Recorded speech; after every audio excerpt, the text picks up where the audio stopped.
sahabat seperjuangan yang saya banggakan kepada Allah Subhanahu wa taala. Di dalam kehidupan manusia pasti akan menjumpai berapa nikmat Allah Subhanahu wa taala. Nikmat Allah merupakan suatu anugerah yang berikan dalam diri manusia, dan Allah memberikan itu semua akan mempunyai tujuan dan fungsinya masing-masing. Seperti firman Allah Subhanahu wa taala dalam Al-Qur'an,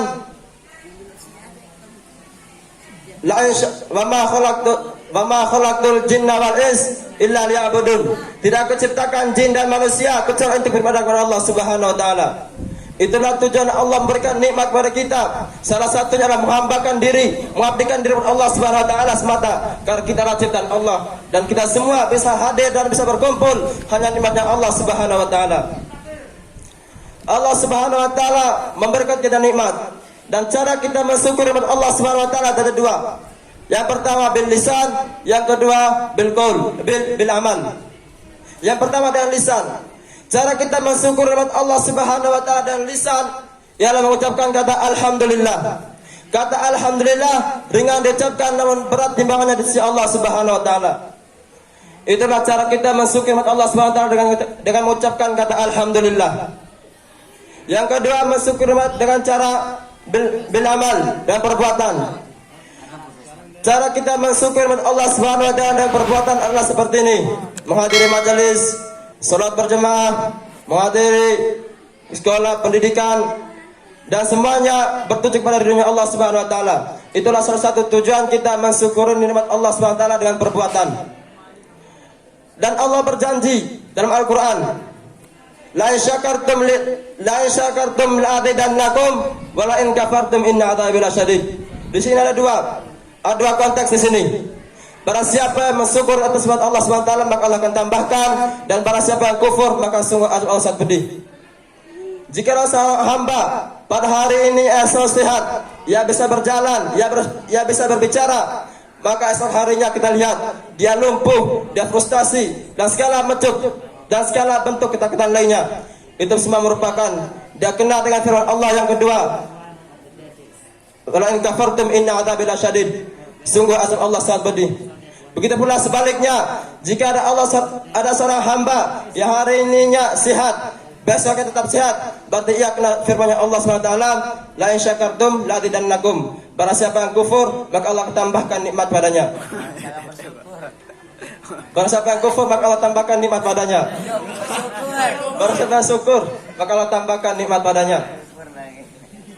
Oleh karena itu Allah Subhanahu wa taala memberikan kita nikmat, dan tujuan kita dan fungsinya kita adalah hanya untuk menghambakan diri Allah Subhanahu wa taala, mengabdikan diri kepada Allah Subhanahu wa taala, dan meyakini bahwa nikmat yang Allah berikan kepada kita adalah dengan tujuan hanya untuk menghambakan diri kepada Allah Subhanahu wa taala. Yang kedua, tadi yang pertama tentang nikmat, sekarang kedua kedudukan Rasulullah pada zaman sekarang. Rasulullah seorang proklamator yang tak pernah jadi seorang koruptor, seorang proklamasi yang tak pernah jadi seorang korupsi, seorang reformasi yang tak pernah berat hati, seorang pahlawan yang tak pernah menjadi seorang lawan. Ialah baginda Muhammad sallallahu alaihi wasallam. Rasulullah memiliki kedudukan yang mulia di muka bumi ini. Rasulullah merupakan utusan Allah. Kita lihat kedudukan Rasulullah pada zaman sekarang. Rasulullah dihina, difitnah di mana-mana. Ketika diadili itu dimaafkan, namun pemerintah dikritik sedikit itu dihukum. Nah pertanyaannya, apakah kedudukan pemerintah lebih mulia daripada Rasulullah SAW? Apakah kedudukan pemerintah lebih mulia daripada Rasulullah SAW? Tidak. Dari zaman dulu sampai zaman sekarang Rasulullah tetap mulia di sisi Allah Subhanahu wa taala. Nah pemerintah apa? Tai upilnya para sahabat lebih mulia daripada pemimpin, lebih mulia daripada pemerintah. Dan itu semua merupakan salah satu perbuatan yang menyimpang dari kebenaran Allah Subhanahu wa taala. Kita lihat dari perjuangan Rasulullah, ia telah mengorbankan jiwa dan raganya, mengorbankan hartanya, mengorbankan keluarganya, bahkan mengorbankan nyawanya hanya untuk mempertahankan kalimat la ilaha illallah di muka bumi ini. Nah, bagaimana keyakinan kita pada Rasulullah? Padahal Rasulullah telah bersabda dalam hadisnya, man ahya sunnati faqad ahabbani karena ma'iyal jannah. Barang siapa menghidupkan sunnah kata Rasulullah, maka ia telah mencintaiku. Dan barang siapa telah mencintaiku, kelak dia akan bersamaku di surga, kata Rasulullah SAW.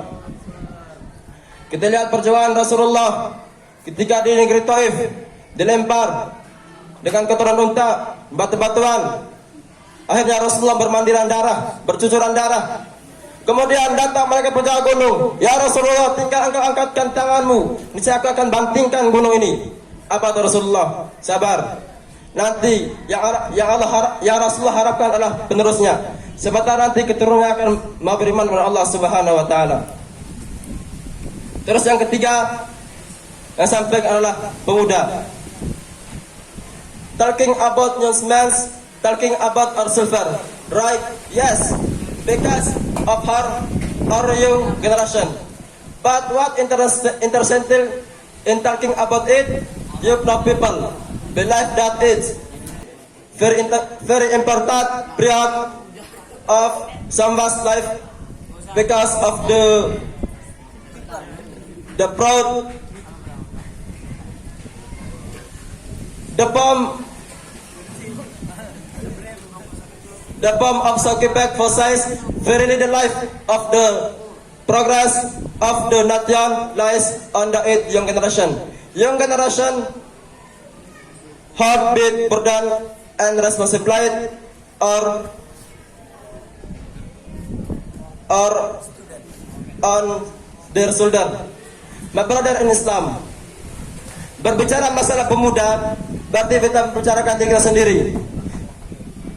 Namun apa yang kita perhatikan dari membicara masalah pemuda, di sini ada tiga pertimbangan. Ada pertimbangan. Masa muda yang pertama itulah masa yang paling penting dalam kehidupan manusia. Karena itu adalah masa peralihan antara masa kanak-kanak dan masa dewasa. Dan disitulah akan menentukan besoknya apakah ia jadi orang baik atau orang jahat, apakah ia jadi orang yang sukses atau gagal. Terus yang kedua, orang selalu yakinkan bahwa pemuda adalah penerus bangsa yang akan menjadi pemimpin masa yang akan datang. Sebagaimana kita kenal dari perkataan Sokibek, letak kemajuan satu bangsa itu ada pada pemuda, dan pada keberadaan mereka lah bergantungnya kehidupan bangsa ini. Dunia banyak berubah pemuda. Sejarah membuktikan dari masa ke masa, dari tahun ke tahun, dari tempat satu ke tempat lain, pemuda adalah penggerak perubahan. Pemuda memiliki kenekatan yang lebih. Pemuda memiliki keberanian yang tidak dimiliki oleh para sepuh. Itulah sebabnya para pemuda hidup dalam dinamika atraktif, enggan berada dalam zona yang nyaman, yang selalu menentang masa untuk ditaklukkan.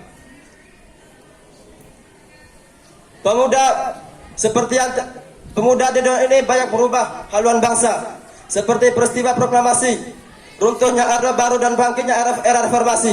Itu semua tidak lepas dari peran kaum pemuda. Sejarah akan mengulang. Saatnya para pemuda akan kembali berkuasa, mengubah jalannya sejarah, mewarnai kehidupan bangsa, dan mewujudkan kesejahteraan dan keadilan sosial. Darah kaum pemuda masih terus dipompa. Anti status quo itu merupakan ciri pahlawan seorang pemuda yang perlu suntikan motivasi. Motivasi sama kaum pemuda itu terus terjaga, karena sukses pribadi itu biasa, akan tetapi sukses kebersamaan itu luar biasa. Terlebih lagi untuk sukses agama, bangsa, dan negara. Mungkin itu bisa sampaikan, kurang lebihnya saya mohon maaf. Billahi taufiq haq, fastabiqul khairat. Wassalamualaikum warahmatullahi wabarakatuh.